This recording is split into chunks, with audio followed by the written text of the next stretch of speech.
وأنا وليس من باب العنصرية،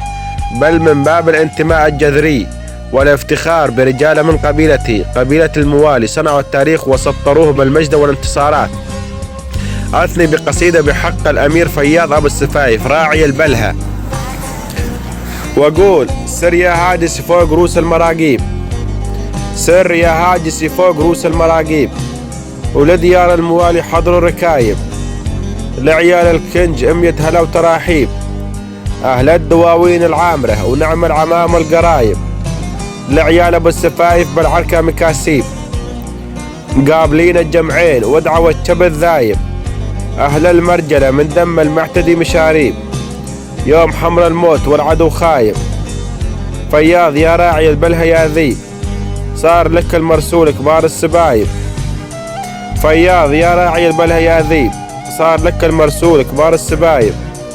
دفع مرسولها من كبار المطاليب، وديار الضد من الضربات خرايب، يوم انتهت حمرة يا راعي الطيب، يا القرم العنيد يا الحسان الطلايب، ويوم انتخت حمرة يا راعي الطيب، يا القرم العنيد يا حسان الطلايب، زي زوم الصعيبات والراس من افعالك يشيب، نحرت روس قوم وسويت العجايب، فياض يا معتري شامخات المراقيب، وتشهد لك الوقفات بيوم الصعايب، وابو فيصل جزلاته خالية من العذاريب، تحدى عن الوقت وتزيد الغلايب، ابو فيصل جزلاته خالية من العذاريب، تحدى عن الوقت وتزيد الغلايب، والكفو كفو من أهل المواجيب، تلقاه في ساعة اللزوم ما هو بغايب، والمدح فيكم بين العرب والأجانب، وشمخ الروس من أفعالكم طايب،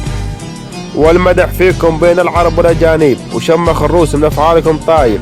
ولد يا رب عماد خذ لي مكاتيب، اليا منك تنخاي سد النوايب، اليا منك تنخاي سد النوايب.